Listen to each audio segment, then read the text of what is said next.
아마 많은 분들이 가장 먼저 관심의 대상이 될 것은 내 일자리와 관련된 부분이 아닐까 생각이 듭니다.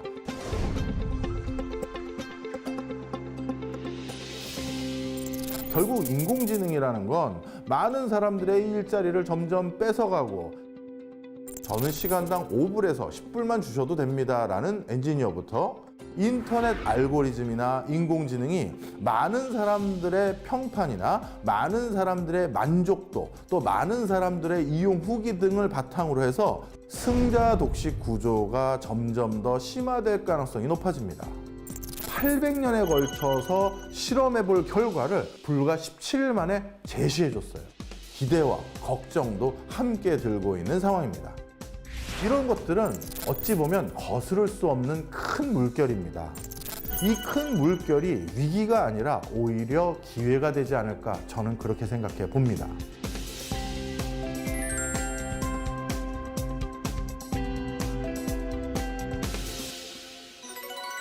안녕하세요. 명지대학교에서 근무하고 있는 박정호 교수라고 합니다.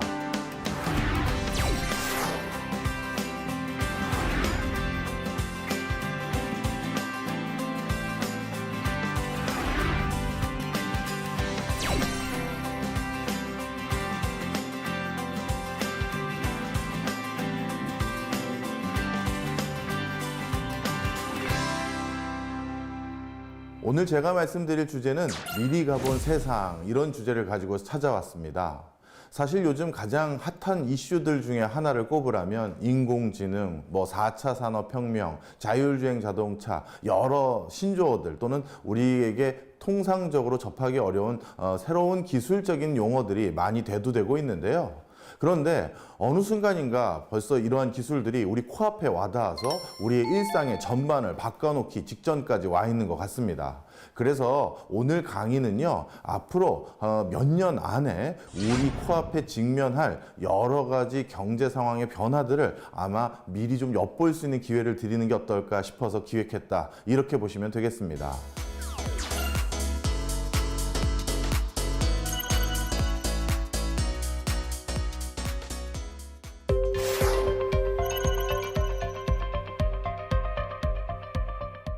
아마 많은 분들이 가장 먼저 관심의 대상이 될 것은 내 일자리와 관련된 부분이 아닐까 생각이 듭니다. 그래서 가장 먼저 얘기 드릴 주제는요, 일에 대한 접근 자체가 달라지고 있다, 이 말씀부터 드려보려고 합니다.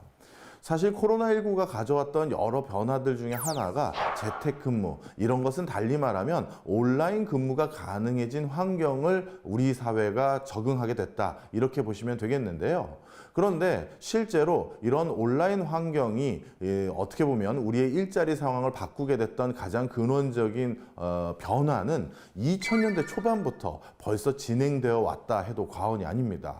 그거를 단적으로 어떻게 하면 알려드릴 수 있을까 고민하다가 제가 세계적으로 유명한 글로벌 온라인 인력 중개 플랫폼을 하나 가져와 봤는데요. 바로 업워크라는 플랫폼입니다. 이 업워크라는 플랫폼은 2000년대 중반부터 활동했던 글로벌 온라인 인력 중개 플랫폼인데요. 이 플랫폼에서는 전 세계 모든 엔지니어를, 특히 IT 분야에서 활동하고 있는 엔지니어를 온라인 상에서 고용할 수 있는 그런 플랫폼입니다. 제가 예시 화면 하나를 가져와 봤는데요. 보시면 아시겠습니다만 이 화면에 있는 여러 직업의 카테고리를 보면 전부 디자인 분야의 전문가들이라는 걸 알 수가 있죠.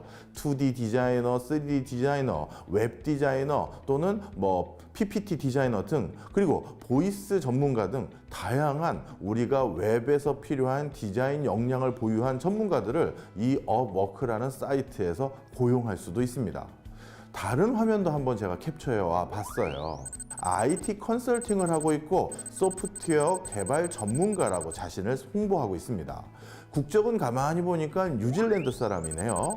이 업워크 사이트에서 고용했던 그 수많은 어떻게 보면 고용주들이 이 사람이 일을 잘했는지 못했는지를 하나하나 다 평가해서 일종의 평판을 체크할 수 있는 정보들을 전부 다 수록해 놨습니다. 그리고 오른쪽 끄트머리를 보면 이 사람이 받고 싶은 시간당 페이를 스스로 정해서 제시해 놓고 있는데요. 보시면 시간당 30불을 조금 넘게 자기는 희망한다라고 적시해 놓고 있는 상황입니다.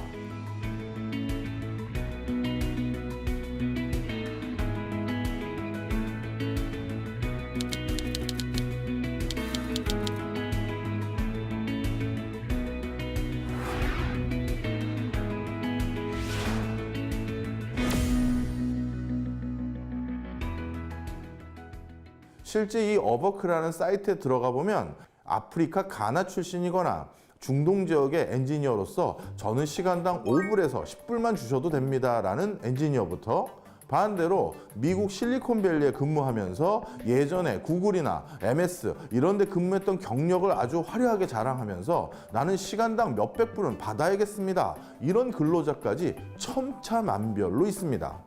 그러다 보니까 여기서 우리가 하나 주목해야 될 게 있겠죠. 뭡니까? 우리나라에서는 우리나라 근로자들의 기본적인 생계를 유지하고 기본적으로 어떻게 보면 자신의 존엄을 지킬 수 있는 급여를 받을 수 있도록 최저임금 제도 등을 통해서 근로자가 기초적인 어떤 생계를 유지하는 데 받을 수 있는 급여를 국가에서 보장해주고 있습니다. 그런데요, 이제 슬슬 그 최저임금제 같은 것이 과연 얼마나 우리 근로자들의 일상생활을 보호해 줄 수 있을까라는 의구심이 드는 게 바로 이 업워크 사이트 등 때문입니다.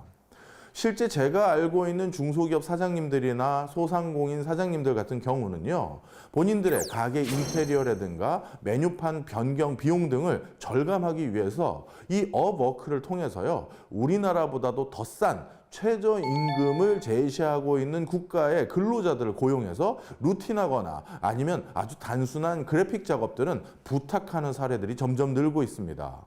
그렇다면 앞으로 21세기 중반 즈음에는 과연 우리 근로자들의 기본적인 인권과 생활의 기반을 유지할 수 있는 사회보장제도로서 최저임금이 과연 어떤 실효성 있는 제도가 될지 의구심을 가질 수밖에 없는 상황이죠.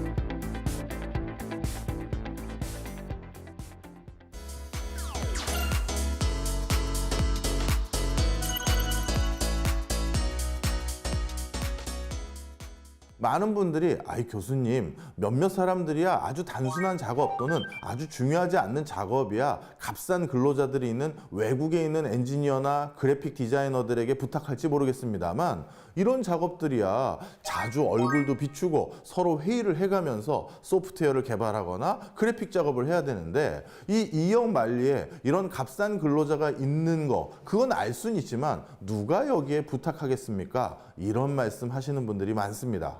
하지만 좀 이거는 실제 상황과 다른데요. 이렇게 말씀드려 볼게요. 조금 결례되는 표현일 수 있습니다만 이 동영상을 시청하고 계시는 시청자분과 저를 포함해서 우리들을 고용하는 것보다 실제 이 업워크 사이트에서 이 엔지니어들을 고용하는 게 어떤 의미에서는 훨씬 더 믿음이 간다. 저는 이렇게 평가하고 싶습니다. 그 이유를 말씀드려 볼게요. 예를 들어서 화면에서 보여드렸던 그 뉴질랜드 엔지니어인 웨인을 제가 온라인상에서 고용했고 그래서 저희 명지대학교 홈페이지를 개편하는 작업에 저분을 투여했다고 가정해 보겠습니다. 그러면 이 웨인이라는 엔지니어는 뉴질랜드 자기 집이나 또는 집 앞에 있는 커피숍 아니면 자기 사무실에 나가서 일을 시작해야겠죠. 그런데 일을 시작할 때 어떻게 해야 되느냐? 이 업워크라는 사이트에 들어와서 로그인을 한 다음에 자기가 일을 시작할 때 일종의 스타트 버튼 아닌 스타트 버튼을 반드시 눌러야 됩니다. 그럼 어떻게 되느냐? 웨인이 키보드 치고 마우스 움직이는 모든 내용들이 녹화돼서 일과 관계없는 행위를 했었을 때는 10분 단위로 차지해서 빠지는 형태로 급여가 지급됩니다. 이쯤 되면 여기서 우리의 직장 생활을 한번 돌아볼 필요가 있겠죠. 제가 다른 분들 말고 제 자신을 한번 말씀드려 볼게요. 지금은 대학에 이직해서 나름대로 조금 자유롭게 제 시간을 쓸 수 있게 됐습니다만 예전에 저도 국책연구기관에서 한 10수년 근무한 적이 있습니다.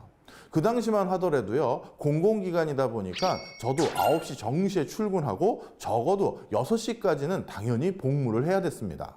자, 그런데 제가 9시 출근을 했지만 정확히 9시 땡 치면서부터 일한 적이 있느냐라고 했었을 때 사실 그런 적은 많지 않아요. 출근하면 을에 화장실부터 들리고 또 탕비실 가서 커피 내려서 이제 커피 들고 자리로 가야 되는 게 통상적인 제 업무의 시작이었는데요.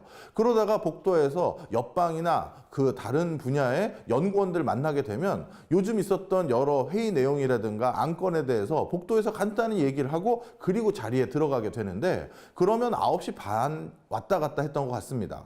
그래도 제 급여 한 번도 깎인 적 없어요. 하지만 업워크에서는 실제 근로자가 모니터 앞에서 코딩을 하거나 그래픽 작업을 수행한 게 아니라면 그 공식적으로 근무는 9시 반부터 시작한 걸로 카운팅이 돼서 급여가 지급됩니다. 근무 시간 중에도 마찬가지예요. 저는 급작스럽게 제 개인적인 업무로 은행 업무를 봐야 될 때는 당연히 카톡도 하고 또는 은행 인터넷 뱅킹 업무도 합니다. 그렇지만 그 과정에서 직무와 관련 없는 개인적인 일을 봤다고 해서 급여가 깎인 적은 없어요. 하지만 업워크에서 제가 중간에 그래픽 작업을 하다가 친구랑 카톡을 한다든지 아니면 개인적인 은행 송금 업무를 한 10분 이상 했다고 한다면 그 부분은 당연히 급여에서 빠지게 되는 겁니다. 누가 원거리에 있는 사람들을 관리 감독하기 어렵다고 했을까요?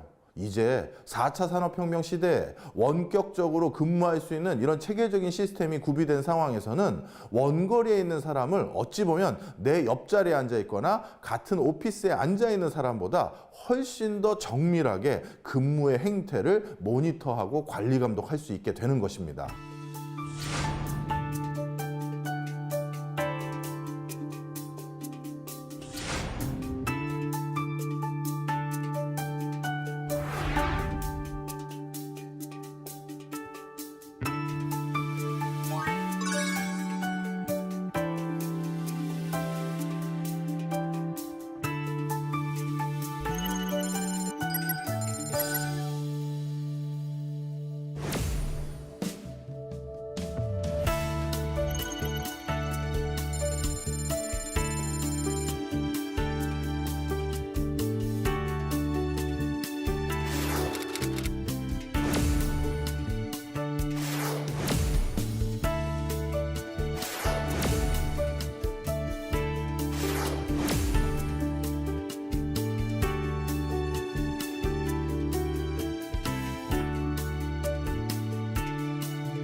이제는 정말 인공지능까지 가미가 되다 보니까요. 어떤 상황이 됐냐면 우리가 유튜브를 키거나 인터넷 포털 사이트에 접속을 하게 되면 그때 제가 검색하지도 않았는데 제가 정작 필요한 물건이 추천 물건으로 떠 있거나 아니면 제가 보고 싶었던 동영상이 추천 동영상으로 떠 있는 그런 경우들을 목격하신 적 많으실 겁니다. 지금 무슨 얘기냐 하면요. 이제 내가 적극적인 시간을 투여해서 달리 말하면 탐색 비용을 들여서 뭐가 좋은 건지 나에게 찾아야 되는 내가 필요한 게 뭔지 내가 직접 찾을 필요가 없이 인터넷 알고리즘이나 인공지능이 많은 사람들의 평판이나 많은 사람들의 만족도 또 많은 사람들의 이용 후기 등을 바탕으로 해서 좋은 것들이라고 보여지는 것들 중에 내게 필요한 것들을 스스로 알아서 미리 전달해주는 그런 상황까지 놓여지게 됩니다. 그럼 자연스럽게 이런 과정이 보편적으로 되면 어떤 일이 생길까요? 참 이것도 불편한 진실인데요. 승자 독식 구조가 점점 더 심화될 가능성이 높아집니다. 예를 들어서요, 제가 어느 동네로 놀러 갔습니다. 그래서 이 동네에 놀러 오자마자 저는 이 동네에서 모처럼 맛집이나 아니면 저녁 때 먹을거리 찾는 그런 게 제 취미 중에 하나라서, 그래서 어느 동네 맛집을 찾으러 왔는데, 그런데 인터넷에 딱 들어가서 맛집 검색을 해보면 그 맛집에서 추천해 주는 건 어떻게 돼 있나요? 그동안 수많은 사람들이 만족도가 높다라고 평가했거나, 아니면 인터넷 알고리즘을 통해서 많은 사람들이 결국 택시로 그 가게에 종착했거나, 그 가게에서 대리운전을 많이 부른 그런 가게, 그 가게가 맛집일 가능성이 높다라는 나름대로의 산식을 통해서 저에게 맛집을 추천해 주는 거예요. 그러면 이제 막 신장 개업을 해서 뭔가 새로운 활로를 모색하려는 그런 그 가게들에게는 좀처럼 기회가 주어지기가 더더욱 어렵게 되겠죠. 그러다 보니까 이렇게 기존에 이미 검증받은 사람들에게 쏠림 현상이 점점 많아지고요. 그러다 보니까 우리가 해외 여행을 가거나 국내 맛집 투어를 할 때 한쪽에는 줄을 서가지고 1시간 가까이 기다려야 먹는 가게가 있고, 다른 쪽엔 바로 옆인데 매장이 텅텅 비면서 아무도 안 이용하는 그런 환경들, 그런 풍경들을 우리가 여러 차례 목격하신 적이 있으실 텐데요. 어찌 보면 앞으로 이러한 승자 독식 구조가 훨씬 더 고착화될 가능성이 높은 환경이 이런 알고리즘, 인공지능이 만들어줄 가능성이 높기 때문에 바로 이 부분에 대해서 많은 미래학자와 경제학자들이 지금 우려를 표명하고 있는 상황이다. 이렇게 보시면 되겠습니다. 실제 교수님, 그게 그렇게까지 큰 편차를 낳을까요? 저한테 이런 의구심을 전달하시는 분들이 많더라고요. 그런데 제가 방송을 많이 하다 보니까 평소에 친분 있는 아주 유명한 스타 강사분들이 몇 분 계세요. 그런데 그분 중에 한 분하고 제가 두런두런 대화를 나누다가 참 깜짝 놀랄 소리를 들은 적이 있습니다. 어떤 소리냐 하면요, 자기 학원에서 근무하고 있는 온라인 인터넷 수능 강사 중에 수학 강사 한 분이 계신데, 세상에 그분은 자기 본업이 수학 강의하는 게 본업인데 연간 벌어들이는 수익이 100억이 훨씬 넘는다고 하시더라고요.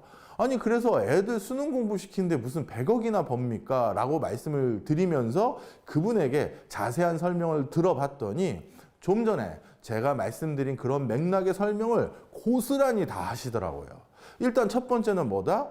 이 인터넷 수능 강사는 오프라인 한정된 공간에만 수강생을 받는 게 아니라 지금 땅끝 해남마을에서부터 제주도에서부터 울릉도에는 모든 고등학생이 휴대폰만 키면, 아니면 노트북만 열면 얼마든지 대치동에서 하는 내 강의를 직접 들을 수 있는 환경이 됐기 때문에, 전국에 있는 모든 수험생이 내 소비자가 됐기 때문에 정말 100억 가까이 되는 돈을 벌 수 있는 환경이 됐다. 이런 말씀을 해주셨고요. 그 다음 두 번째는 인터넷에 들어가면 누가 제일 잘 가르치나요? 누가 1타 강사네요? 이런 걸 쳐보면 많은 학생들이 탐색 비용 들 것도 없이 그 사람이 제일 잘 가르칩니다. 이런 평판의 흔적들만 남겨놓으면 바로 그 사람에게 모두 다 수강을 하지 누가 2등, 3등 수업을 듣겠느냐라고 말씀하시더라고요.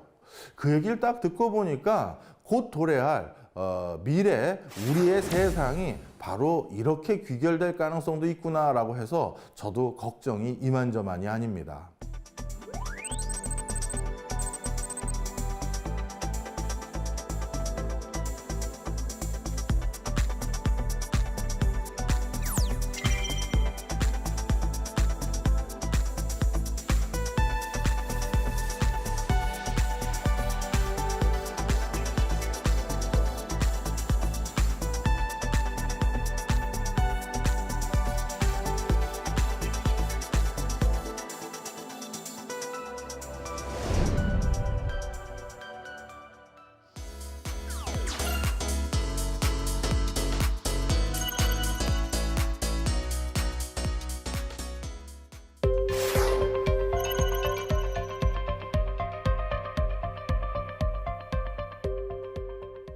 뿐만 아니라 이제는 교육을 하는 방식도 변화될 것으로 점쳐집니다.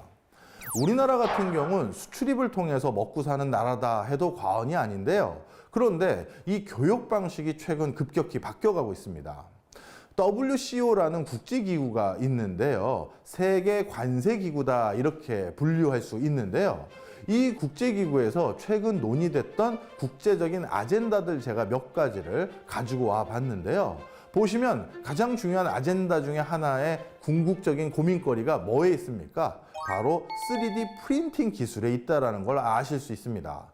3D 프린팅이 가져올 변화를 세관은 통제할 수 있을까? 이런 주제에 대해서 국제적인 학술 세미나라든가 포럼 등을 개최한 바가 있고요. 또한 해외에서 설계된 제품을 3D 프린터 소유자가 인쇄하는 경우 이거는 유형의 거래인가 무형의 거래인가 이런 것들에 대한 논의를 심도 있게 해본 적이 있습니다.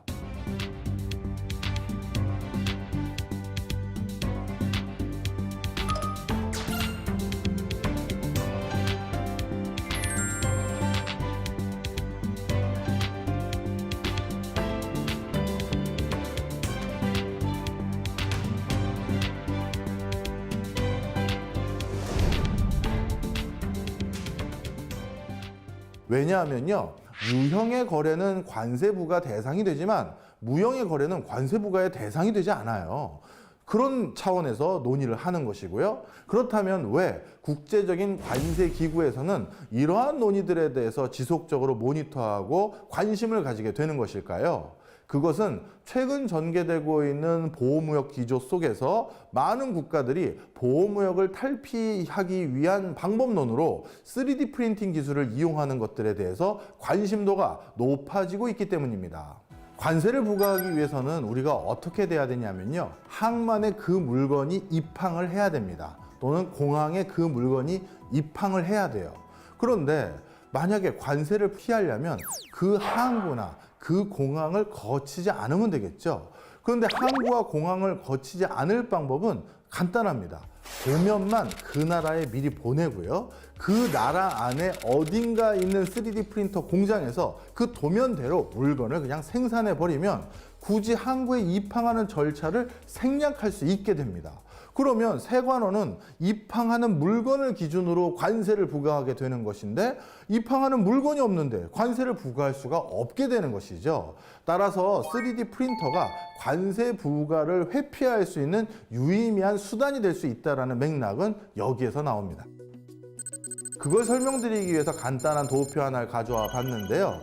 예를 들어서 많은 분들이 3D 프린터 기술은 어디다 사용하느냐라고 제가 물어본다면 적지 않은 분들이 그거 시제품 만들 때 편하던데요. 그리고 중고품 아니면 단종된 물건의 부품을 하나만 만들 때 아주 수월하더라고요. 이런 말씀 많이 해주십니다. 예, 맞습니다. 현재 우리나라에서는 3D 프린터 기술을 그런 관점에서 많이 사용하고 있습니다.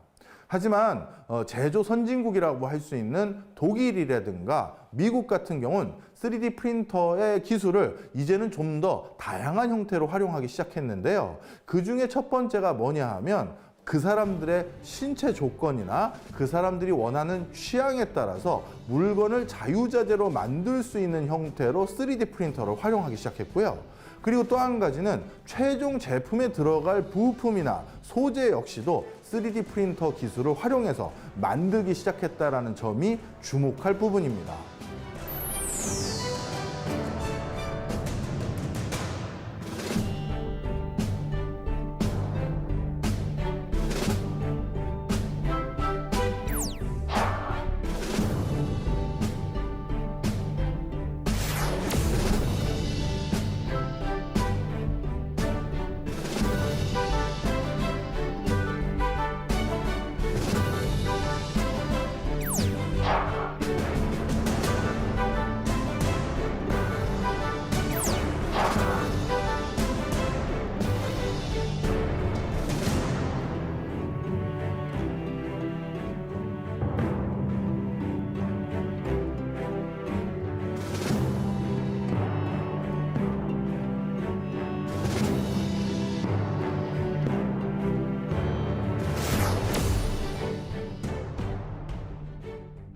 기존에 우리가 교역을 하는 방식입니다. 공급자의 공급자로부터 원료를 받아서요.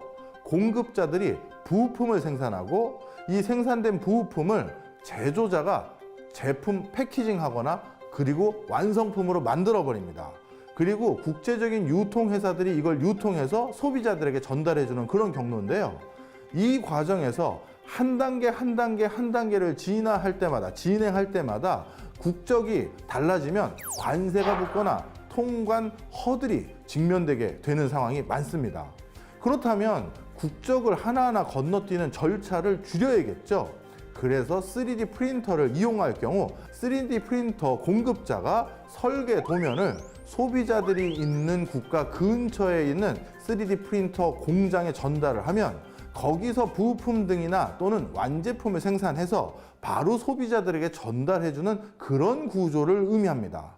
그러다 보면 자연스럽게 여러 국가들을 넘나들면서 제조를 해야 되는 그 과정을 모두 건너뛸 수 있기 때문에 자연스럽게 관세의 허들을 뛰어넘을 수 있다, 이렇게 진단하고 있는 겁니다. 그러다 보니까 앞으로는 제조를 하는 환경 자체가 크게 바뀔 거라는 미래 전망들도 많습니다. 한 국가에 거점 공장을 설립하고 그 국가에서 대규모로 물건을 생산한 다음에 인근에 있는 권역별로는 다 거기서 생산된 물건을 전달하는 그런 구조를 갖추고 있습니다. 하지만 앞으로는요, 어떻게 될 수도 있냐면 각 국가마다 설치되어 있는 3D 프린터 대량의 공장에서 물건을 직접 생산해서 각 국가의 그 소비자들에게 전달하는 그런 구조로 바뀔 수 있다는 것이죠. 그럼 많은 분들이 이런 의구심을 가지게 되실 거예요. 교수님, 실제 그게 가능합니까? 너무 먼 미래 아니면 나름대로의 시나리오 아닌가요? 이렇게 생각하시기 쉬운데요. 그렇지 않습니다. 이미 BMW에서는요, 지금 화면에서 보시는 것처럼 BMW 내부에 있는 부품들 중에 적지 않은 비중의 부품들이 3D 프린터로 만들어진 부품이 이미 완제품에 들어가서 사용되고 있는 상황입니다. 그래서 이들 부품을 교체할 때는 어찌 보면 소비자들이 독일에서 해당 부품을 가지고 오는 그 기간까지 기다릴 필요가 없어지게 되는 거예요. 한국 어딘가에 있는 3D 프린터 공장에서 해당 부품을 직접 주물러 생산해서 바로 갈아 껴주면 되기 때문에 제품의 수리 기간이 훨씬 더 짧아지고 통관 허들에 대한 부담도 줄여줄 뿐만 아니라 물류 비용도 줄일 수 있는 장점이 있다는 겁니다.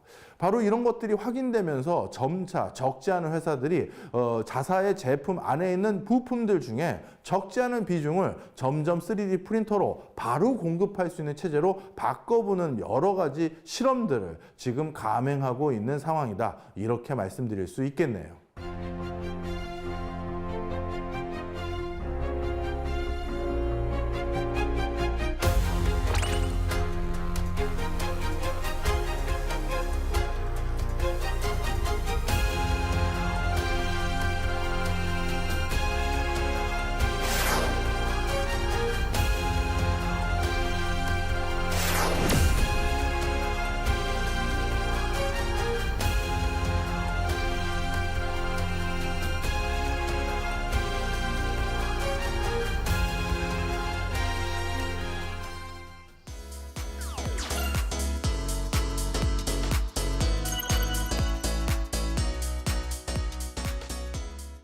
실제로 과거에 자동차 하나 만들려면요, 부품이 한 2만 개 가까이 투여돼야 그래야 완성차 하나를 만들 수 있는 구조였는데요. 부품 개수를 인위적으로 늘려야만 할 이유들이 여러 가지가 있습니다.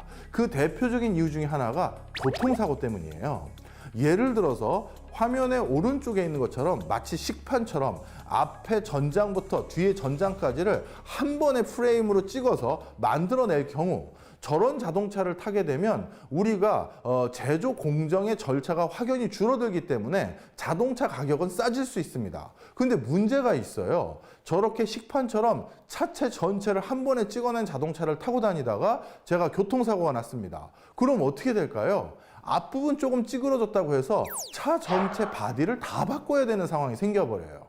바로 그런 문제점을 해결하기 위해 나름대로 자동차 제조사들이 선택한 전략 전술은 자동차 부품 하나를 너무나도 분절적으로 만들어서 이쪽 부분만 살짝 깨지면 그 부분만 갈아 낄 수 있게 해드리고 이쪽 부분까지 망가졌으면 그 부분까지만 갈아 끼게 해드리는 것이 자동차를 유지하는 데 있어서 훨씬 비용 효율적인 상황을 만들어 드릴 수 있겠구나 해서 이렇게 부품을 2만 개 가까이 만든 이유도 그중 하나가 여기에 있습니다. 그러다 보니까 자동차 제조사 입장에서는 많은 비용이 들어갈 수밖에 없어요. 생각해 보세요. 2만 개의 부품을 혼자 못 만들거든요. 그러다 보니까 1차 벤더, 2차 벤더, 3차 벤더사들을 관리 감독해야 되고요. 벤더사들을 하나씩 두는 것이 아니라 중복해서 경쟁 체제로 몇 개를 둬야 되고 그런 벤더사들에게도 나름대로의 마진을 남겨서 그들이 생활을 할 수 있고 유지를 할 수 있는 정도의 또 추가적인 구매를 해줘야 되다 보니 자연스럽게 자동차 자체의 가격은 올라갈 수밖에 없었던 구조를 가지고 있었습니다. 하지만 전기 자동차를 넘어서서 자율주행차로 도래하게 되면 이제 이런 방식의 생산이 더 이상 필요가 없어집니다.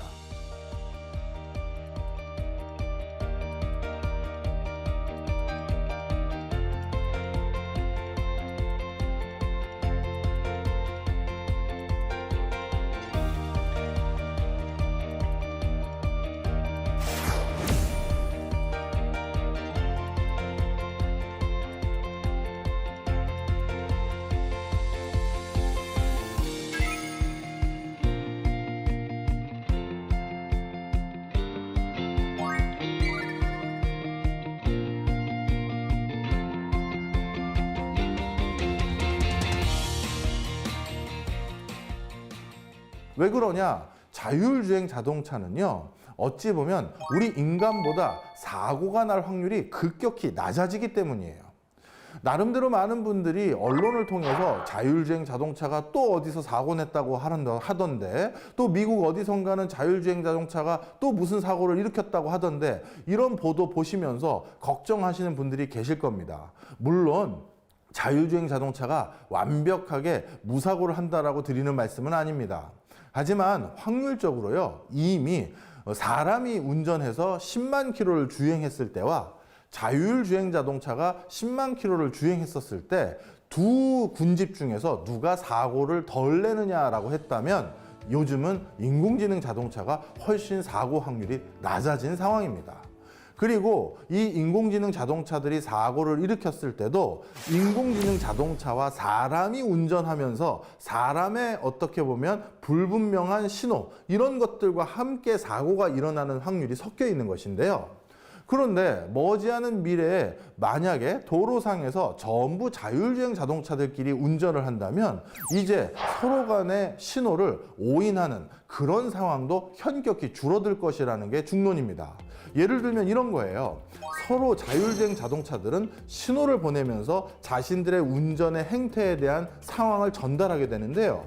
예를 들어서 이 45도 각도에서 운전하고 있는 자율주행 자동차가 미리 와이파이와 유사한 통신 체계로 뒤에 있는 자동차에게 신호를 보냅니다. 깜빡이도 자동적으로 켜면서요. 나 차선 바꿀 겁니다 라고 미리 신호를 보내면 뒤에 있는 이 자동차는 45도 오른쪽 앞에 있는 자동차가 이 내 차선으로 들어올 거구나 하면 이제 판단을 하게 돼요. 내가 속도를 좀 줄여줘서 공간을 만들어줘야지, 아니면 제가 급해서 이번에는 먼저 추월해서 빨리 가겠습니다 하고 훅 가게끔 그렇게 서로 간에 분명한 소통을 하게 된다면 이제 자동차 교통사고 사상률은 급격히 낮아질 거예요. 당연히 그 과정에서 차체가 훼손되는 일도 급격히 줄어들게 되겠죠. 그러니 자동차 회사들도 이제 사고 났을 때 교체해주기 위해서 수많은 부품을 관리하고 만드는 그런 일을 더 이상 할 필요가 없게 되는 것입니다. 그렇다면 자동차 제조 상황에 여러 변화가 또 생기겠죠. 우리나라 같은 경우는 전체 제조업 일자리 10개 중에 하나는 자동차와 관련된 산업군에서 생성된 일자리입니다. 그런데 이런 자율주행 자동차가 도래하기 시작하면 이제 어떻게 될까요? 이렇게 많은 협력회사를 둘 필요가 없게 되고, 그럼 자연스럽게 자동차와 관련된 직군에 일하고 있는 근로자들은 고용을 계속 유지하기가 또 어려운 상황으로 직면하게 됩니다. 이런 것들이 또 앞으로 우리가 직면하게 될 여러 변화의 흐름 중에 하나죠.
그럼 교수님, 결국 인공지능이라는 건 많은 사람들의 일자리를 점점 뺏어가고 일자리의 전체 총량을 줄이게 만드는 그런 요소가 될 것 같네요.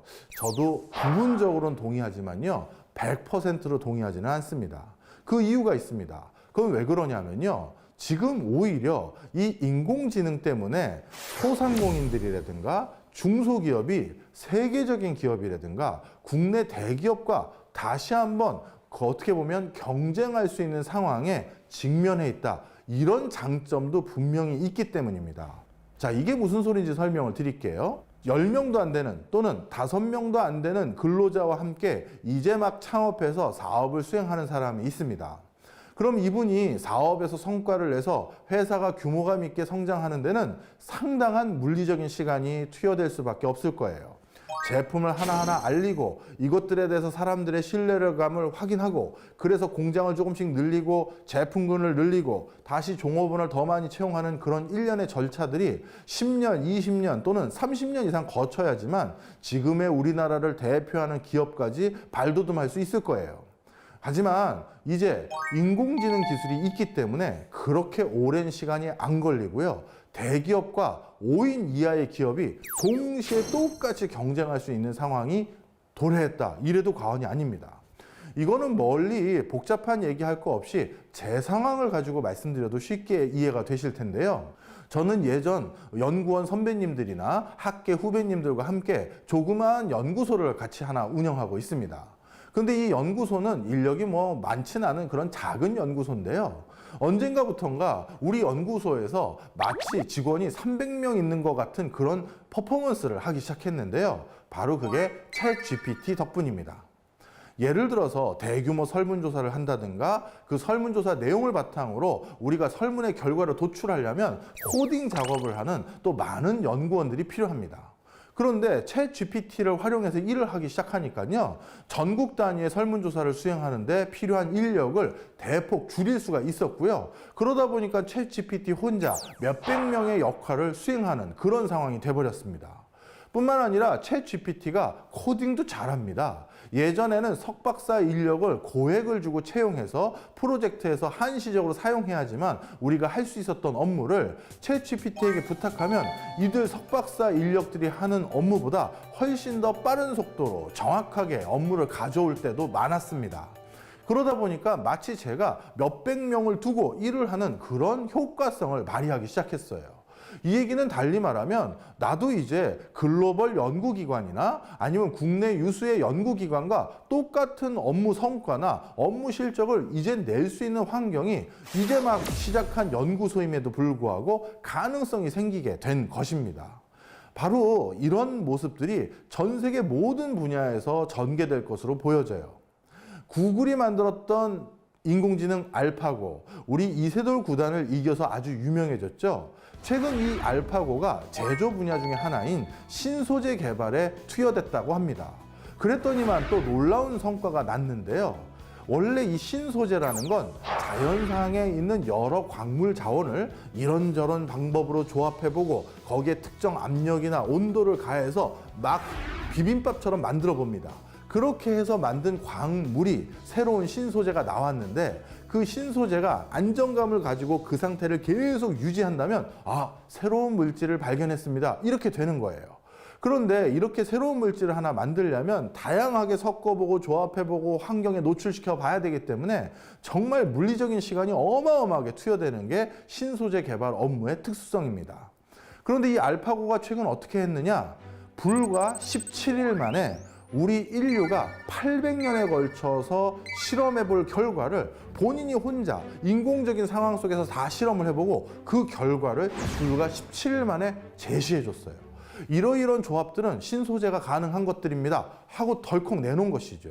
그렇다면 이제 신소재를 만드는 그런 어마어마한 자본력이 투여되는 이런 산업조차도 진짜 인공지능을 활용하는 엔지니어 두세 명이서도 얼마든지 할 수 있는 그런 업무로 바뀌어버린 거예요. 그래서 시장에서 공룡 기업을 저는 이기기가 어렵습니다. 저는 중견 기업과 싸우기가 너무 힘들어요. 이런 것들이 더 이상 변명에 불과하는 상황으로 바뀌어버리기 시작한 것이 앞으로 도래할 할 환경입니다.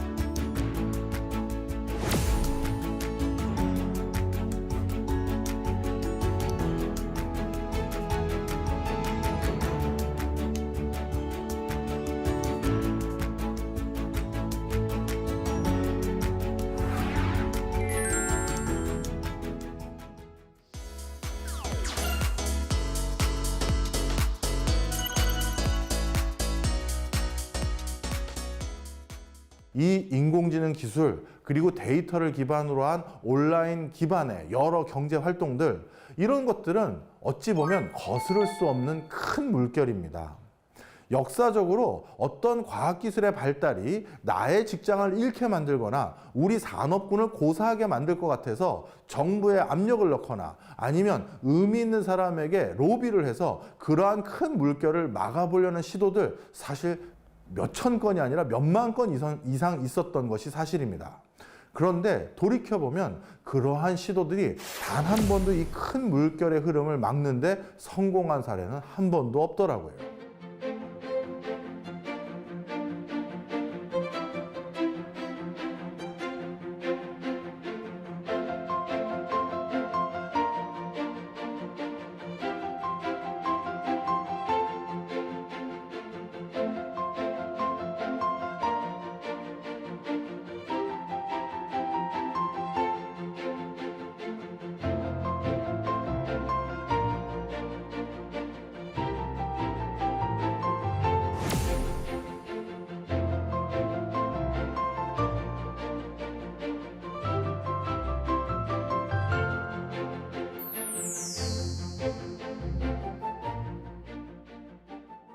그렇다면 우리 후배들 또는 우리의 자손들이 과연 계속 인공지능이나 이런 최첨단 분야를 전공하는 것만 대안일까요? 저는 그렇게 생각하지 않습니다.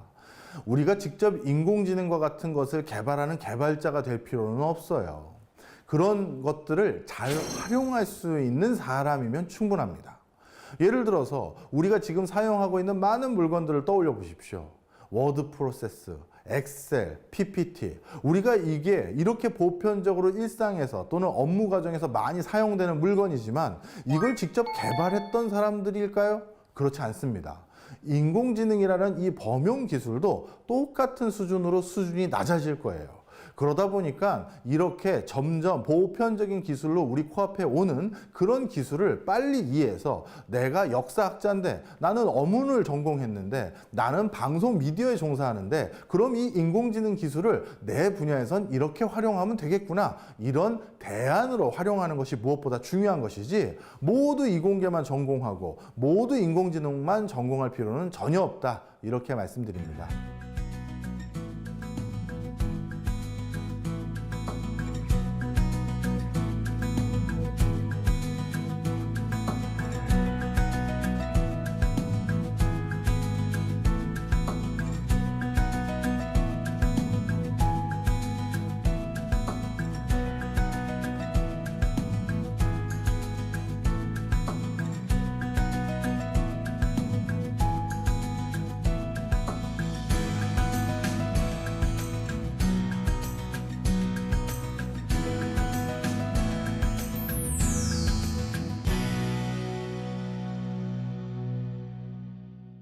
자, 오늘 미래에 여러 전개될 기술 흐름들이 내 직장과 일하는 환경 또는 급여 그리고 앞으로 여러 가지 산업 부분에서 또는 수출입 부분에서도 어떤 변화를 가져오게 될지 쭉 설명을 드려봤습니다.